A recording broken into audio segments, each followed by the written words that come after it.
Vasudevaya. Om Namo Bhagavate Vasudevaya.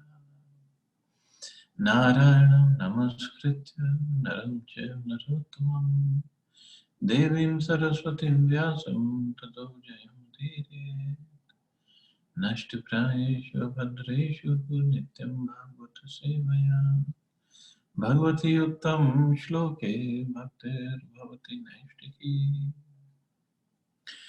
So continuing with the discussion on Srimad Bhagavatam, Canto 3, Chapter 29, text number 24 onwards. So Lord Kapil Dev is further speaking to his mother. Aham uccha vachar dravya kriya yotpanyanaghe nevatushe archito archayam bhutagrama amanya.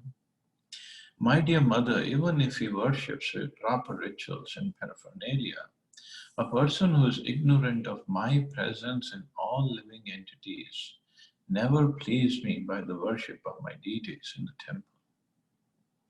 See, worship of deities is very important, but more important than this is how do we deal with other people? And this is what Lord Kapil Dev is saying. If somebody doesn't know, in his ignorance of my presence in all living entities, he's never going to please me. There are 64 different prescriptions for worship of the deity in the temple. There are many items offered to the deity, some valuable and some less valuable. It is described in Bhagavad Gita. If a devotee offers me with a small flower, a leaf, some water, or a little fruit, I'll accept it. The real purpose is to exhibit one's loving devotion to the Lord. The offerings themselves are secondary. If one has not developed loving devotion to the Lord and simply offers many kinds of foodstuffs, fruits, and flowers without real devotion, the offering will not be accepted by the Lord.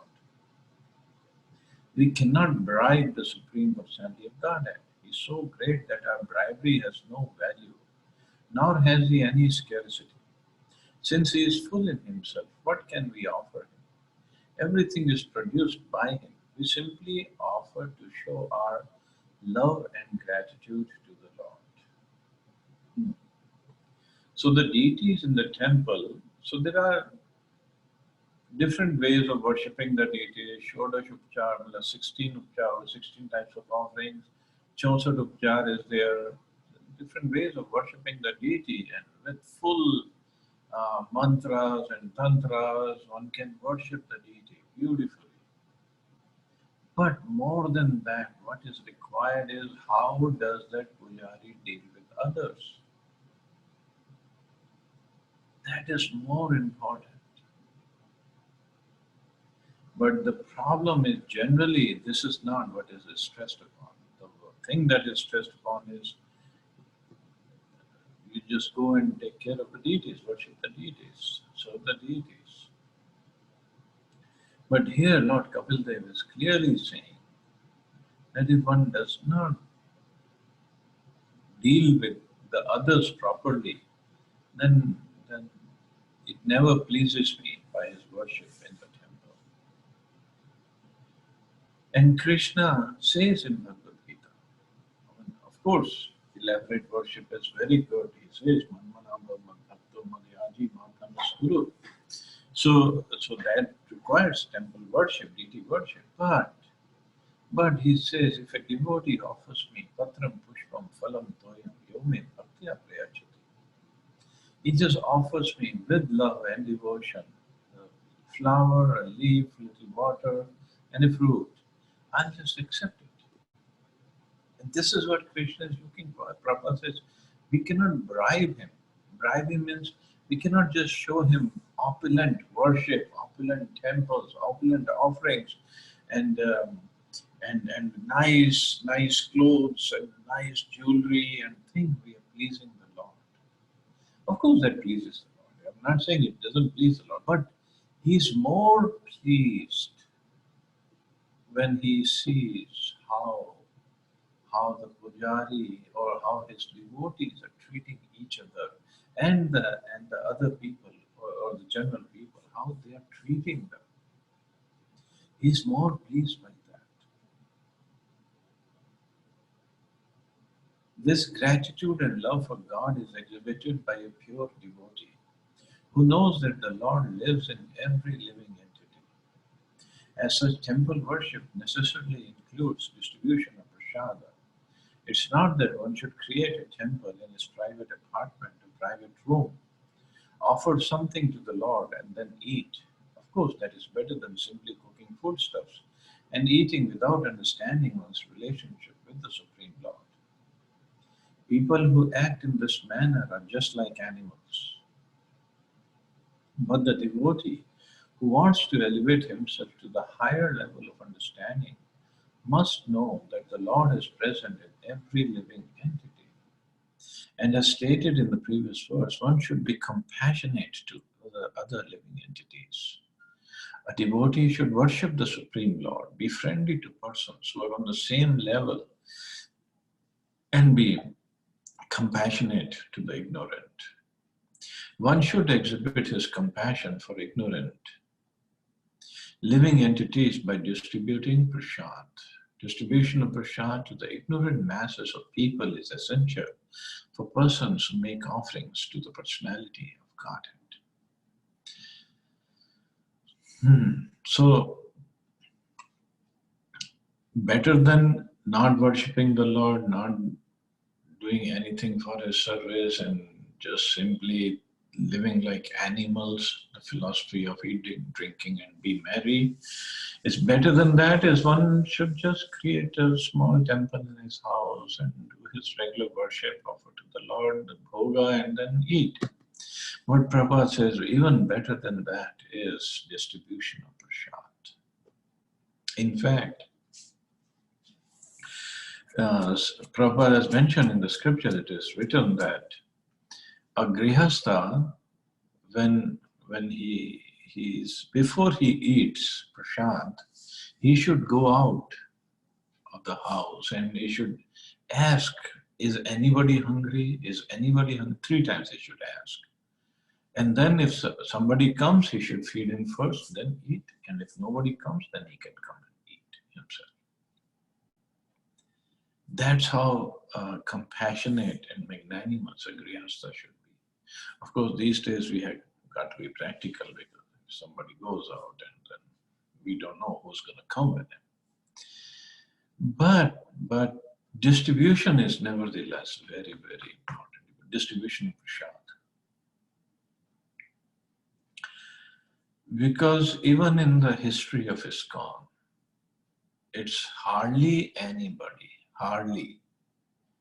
anybody who joined movement by listening to the philosophy. Pretty much people joined either by having prasadam or attending the kirtan. But even after kirtan there was prasadam, and that prasadam is what it got hooked them on. Prasadam of Krishna is very, very potent, very potent. Not just the taste, it also purifies. It goes inside. Philosophy, one might not pay attention to in the beginning, or even many years later, doesn't matter. But prasadam, I've never seen anybody inattentive during prasadam time. Chanting time also they can be inattentive. Kirtan time they also can be inattentive, can be. They might be talking to each other. But prasadam time, nobody's inattentive. So prasadam really works wonders. Really, really works wonders. So one has to try to distribute prasad. Whichever way it's possible. Whichever way. I'm not saying one should go and distribute only to materially poor people. Because generally that's where our compassion goes. When they are hungry, let me feed them prasad. Which is good. There's nothing wrong. But one can distribute prasad to spiritually poor also. It could be materially rich, but spiritually poor. So one has to see his or her capacity or capability of how we can distribute. And if the desire is there, Krishna will make the arrangement. Real love and devotion is accepted by the Lord. Many valuable foodstuffs may be presented to a person, but if the person is not hungry, all such offerings are useless for him. Similarly, we may offer many valuable items to the deity, but if we have no real sense of devotion and no real sense of the Lord's presence everywhere, then we are lacking in the devotional service. In such a state of ignorance, we cannot offer anything acceptable to the Lord. So if we are lacking in the real sense of Lord's presence everywhere, then we are lacking in devotional service. So devotional service is not only just chanting my 16 rounds. With that should come the transformation of heart. And transformation of heart means we should be able to see Krishna everywhere, in everybody's heart. So in firstly, we won't exploit the other person, we won't take advantage of him, and thirdly, we will serve him. And Krishna is there. He's also Krishna's son or daughter. He's a part and parcel of Krishna.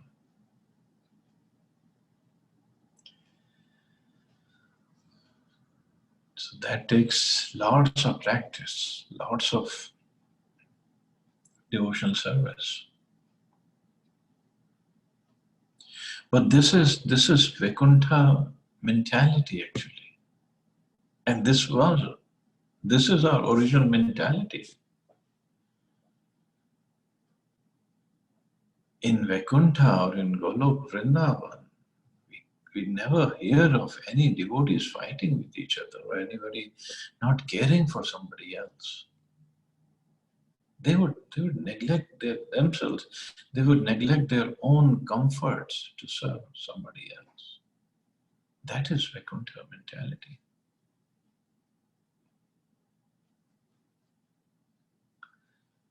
And they would want everybody to get mercy of the Lord. In Golok Vrindavan also, and Vaikuntha also. Text 25.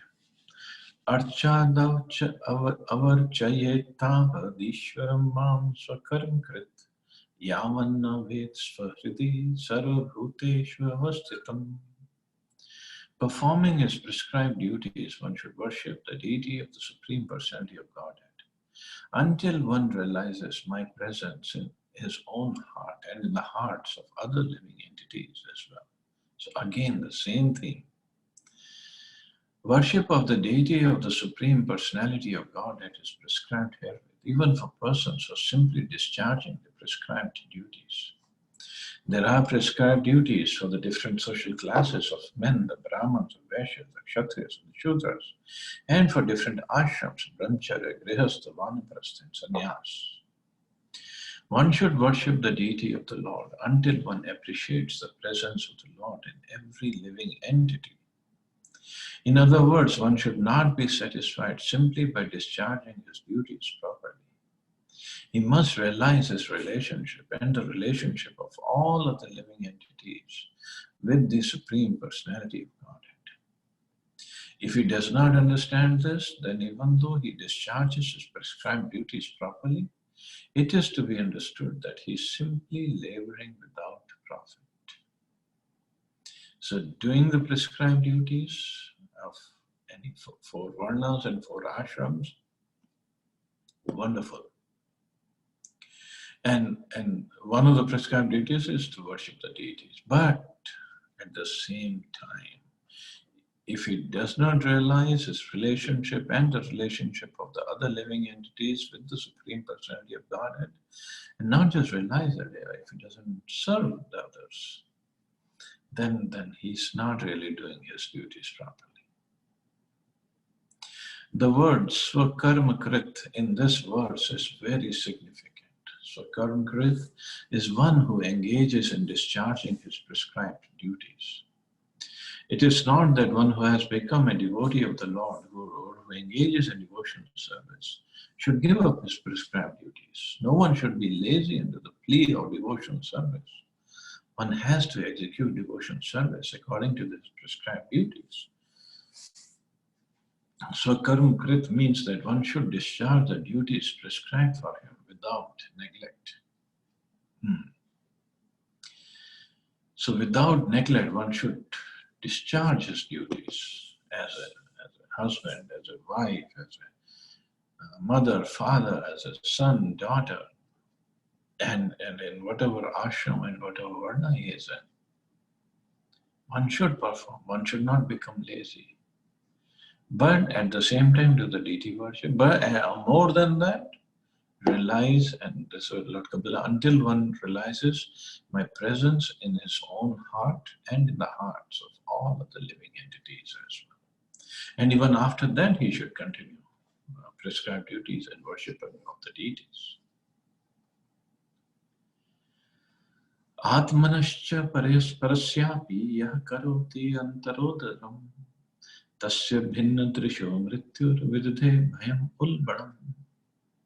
As a blazing fire of death, I cause great fear to whoever makes the least discrimination between himself and other living entities because of a differential outlook. There are bodily differentiations among all varieties of living entities, but a devotee should not distinguish between one living entity and another on such a basis. A devotee's outlook should be that both the soul and supersoul are equally present in all varieties of living entities. So again, the same theme, same point.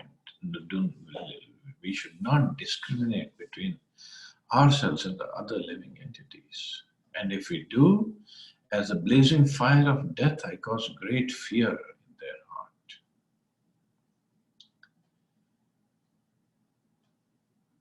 So if one doesn't, if he sees Krishna everywhere, then even the death comes. He sees Krishna's hand over there as well.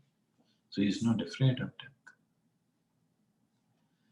Athamam sarva bhuteshu bhutatmanam kritalayam arhaye dana manabhyam maitreya vinena chakshusha. Therefore, through charitable gifts and attention, as well as through friendly behavior, and by viewing all to be alike, one should propitiate me, who abide in all creatures as their very self. It should not be misunderstood that because the supersoul is dwelling within the heart of a living entity, the individual soul has become equal to him. The equality of the supersoul and the individual soul is misconceived by the impersonalist. Here it is distinctly mentioned that the individual soul should be recognized in relationship with the Supreme Personality of Godhead. The method of worshipping the individual soul is described here as either giving charitable gifts or behaving in a friendly manner, free from any separatist outlook. The impersonalists sometimes accept a poor individual soul as being Daridra Narayan, meaning that Narayan, the Supreme Personality of Godhead, has become poor. This is a contradiction. The Supreme Personality of Godhead is full in all opulences. He can agree to live with the poor soul or even with an animal, but that does not make him poor. So first thing Prabhupada stresses upon is the difference between super soul and the soul, Paramatma and Jivatma in the heart of a living entity. So we are not Paramatma, we all are Jivatmas. And Jivatma is part and parcel of Krishna, that's for sure. But Jivatma is not Paramatma. Jivatma does not become Paramatma at any time also. So we should be serving others. We should be serving other living entities who are in some distressed condition, not thinking that the Supreme or the Paramatma, Super Soul, has become poor or in distress. And this is what Prabhupada said, sometimes these Mayavadis, they serve each other. They serve the poor people, saying it's Daridra Narayan. Daridra means poor, not just poor, it's like very, very poor, wretched fellow. But Narayan does not become Daridra. It's as the Jivatma has become poor because of his karmas, but Narayan is still with him. Even if the Jivatma goes in the body of a dog, Narayan is still with him. But that doesn't become dog Narayan. So Narayan is different. The soul is different. Soul has somehow, because of his karmas and desires, gotten into the body of a dog. Narayan is there with all his paraphernalia, spiritual potencies, energies, everything with the soul in the body of a dog. But Narayan does not take the body of a dog. He is always Narayan. So serving each other is great, but with the right understanding.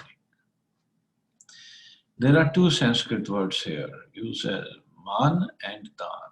Man indicates a superior, and dan indicates one who gives charitable gifts or is compassionate towards an inferior. We cannot treat the Supreme Personality of Godhead as an inferior who's dependent on our charitable gifts. When we give charity, it's to a person who is inferior in his material or economic condition. Charity is not given to a rich man. Similarly, it is explicitly stated here that man, respect, is offered to a superior, and charity is offered to an inferior. The living entities, according to different results of fruitive activities, may become rich or poor, but the Supreme Personality of Godhead is unchangeable. He is always full in six opulences. Treating a living entity equally does not mean treating him as one would treat the Supreme Personality of Godhead. Compassion and friendliness do not necessitate falsely elevating someone to the exalted position of the Supreme Personality of Godhead. We should not at the same time misunderstand that the supersoul situated in the heart of an animal like a hog and the supersoul situated in the heart of the learned Brahman are different. The supersoul in all living entities is the same Supreme Personality of Godhead. By his omnipotence, he can live anywhere and he can create his Vaikuntha situation everywhere. That is his inconceivable potency. Therefore, when Narayan is living in the heart of a hog, he does not become a hog, Narayan. He is always Narayan and is unaffected by the body of a hog. So Prabhupada started off the purport with saying, paragraph is saying there are two words used here, man and dan. Man indicates superior, dan indicates one. So dan or charity is for inferiors, and man or respect is for superiors. So this dan or charity, as again Prabhupada is confirming that it's not for the Supreme Personality of Godhead. He is not in the need of our charity. He is not in the need of our money or anything. All he is asking for love and devotion. Service with love and devotion. That's all. But a poor soul or poor person may be in need of our charity. And poor means both. It could be materially poor or materially rich, but if it is spiritually poor, it does need lots of charity. In fact, one who is materially rich, it's very, very difficult to preach to him and to bring him to Krishna consciousness. Because he feels he has everything. Why he needs to go and worship Krishna? He says, I have everything, there's nothing lacking. Even if he is spiritually poor, but he would not either accept it or show it off. So it's easier to preach or to show compassion to a materially poor person, because then they can accept Krishna, Krishna's mercy. They might be looking for Krishna's mercy as Artharthi, as one who wants material riches, but still it's better than going somewhere else. But at the same time, we should be, as preacher, we should be compassionate towards everybody and try to help as many people as possible. This is actually our debt towards Srila Prabhupada. We have been given this facility, this blessings of Prabhupada, that we are studying Bhagavatam, we're chanting, we're eating prasadam every day, and the temple worship as a deity. Right now it's closed, but always it's there. Dham yatras are there, so festivals are there, Rath yatras are there. So it's all Prabhupada's mercy that we've been able to enjoy all this. So now it is our duty to take it up further, show it to other people, give it to other people.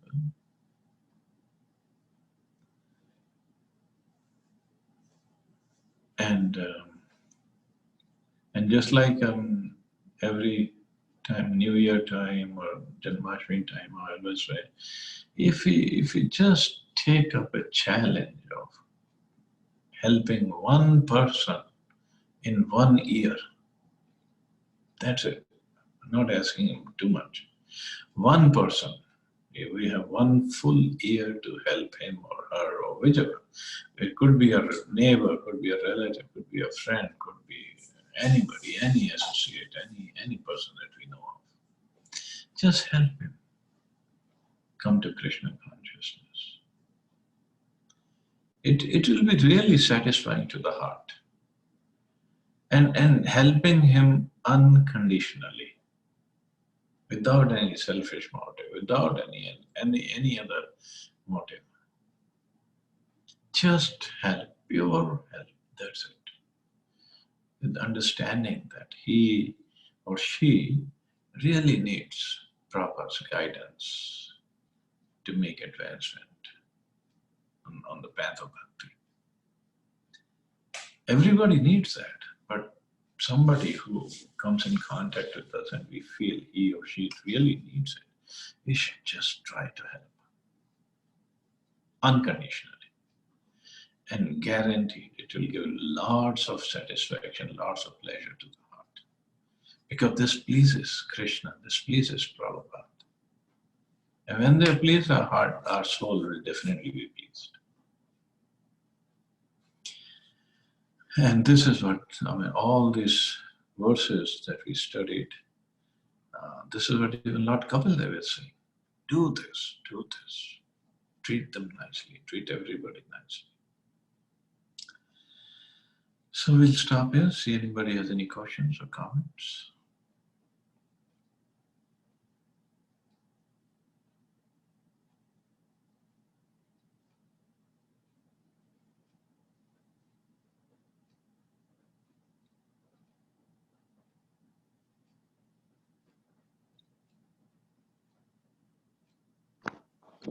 Hare Krishna Prabhuji. Dandat Pranam. Dandavat. Very difficult challenge, Prabhuji. In fact, treating everyone equally because of our conditioning. So does it mean that all this worshipping and all this we have been doing for so many days and weeks now is actually in vain? Because one thing is clear, Prabhuji. We have not been Not treating in everybody. vain, not in vain, but at least now we have a better understanding. That's all.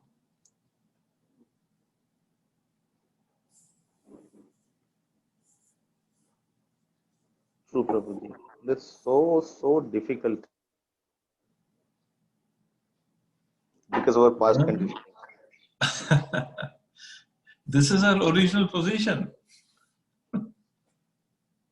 True, Prabhuji.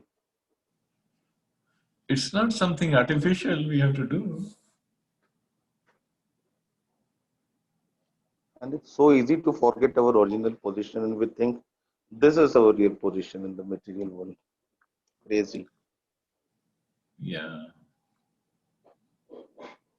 But thank you, Prabhuji. So nicely explained by you, Thank you, brother. examples and all. Thank you, brother. Any other question, comment? Hare Krishna Prabhuji. Hare Krishna. Hare Krishna Prabhuji. Hare Krishna. Can you hear me? Yeah? I cannot hear you, Prabhuji. Oh, really? Mine.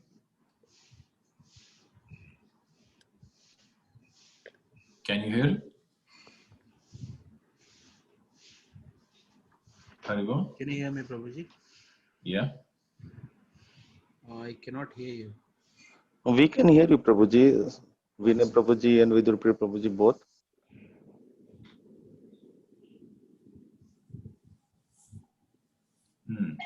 Some technical problem, I guess.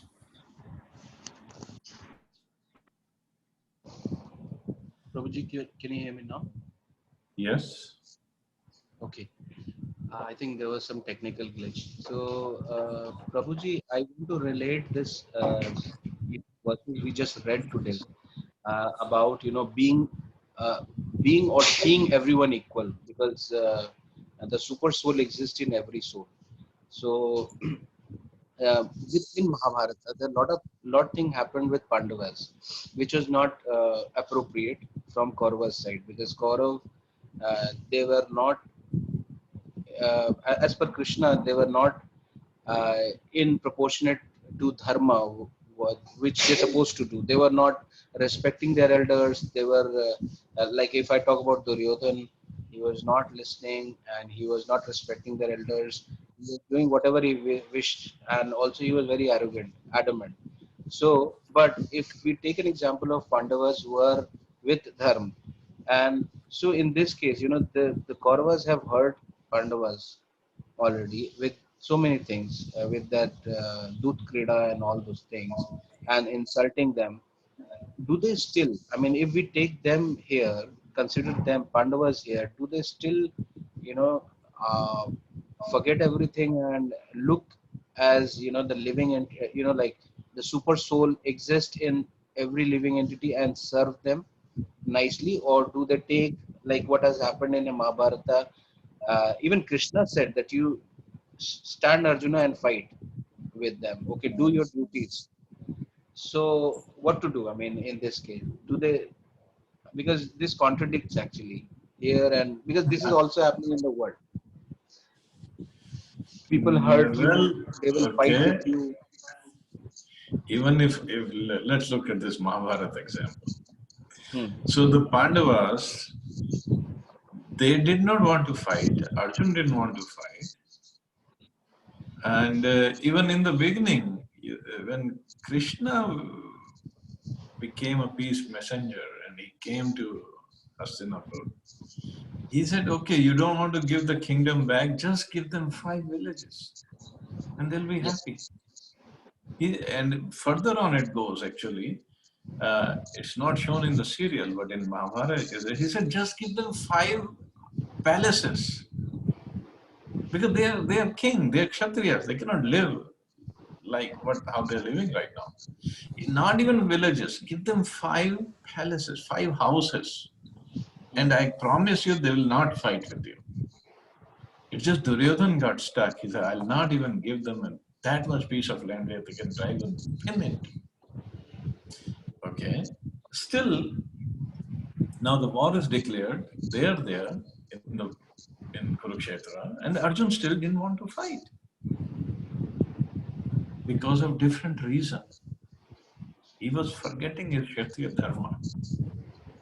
Prescribed duty, Lord Kapil Dev also talks about prescribed duty. Arjuna's prescribed duty was of a Kshatriya. But Krishna took him beyond the prescribed duty of the body, he took him to the duty of the soul, which is to serve the Lord. And Lord says, you fight, because all these warriors, they're not going to go back alive from this battlefield. They're going to die here. And he showed him in the universal form. Then he said, you fight as a service for me. Being conscious of me, you fight. So Arjun did his duty both ways, bodily wise and soul wise. That's only it. But Prabhuji, that Kapil Muni's verdict, what he says, it contradicts here because Kali Yuga day by day it's getting worse now. We are in Kali Yuga, and every now and then we will face these kind of issues. We get insulted, we get hurt from someone, and a lot of things. What has happened in Mahabharata was just a case study. This is in real life with everybody. So still, do we serve everybody or tit for tat? Like what Arjuna did. Similar way, if somebody is not understanding, fighting and all things, we just leave those people one side and the rest of the people will serve like that way, or still we serve everybody. Arjun was a Kshatriya. We are not Kshatriyas. So, and in this Kali Yuga, as you said, the situation is very bad, and we know how bad it is, and it's going to get worse only. It's not going to get any better. So then we follow the mood and mission of Chaitanya Mahaprabhu,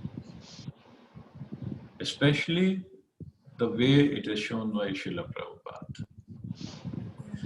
So we can give prasadam to everybody. We can Harinam to everybody. We can chant. We can induce them to chant. And prasadam works everywhere. Even if you don't tell anybody, it's prasadam. We know people are suffering. We can at least give them some prasadam. So that is the act of compassion or kindness that Krishna is asking us to do. That's all.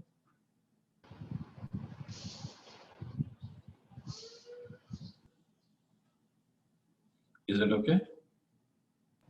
Yes, Prabhuji. Thank you so much. Okay. Thank you, Praj. Okay, so I guess we can stop here. You all have a wonderful and safe day. Hare Krishna. Jai Shri Krishna. Thank you. Jai Shri Krishna.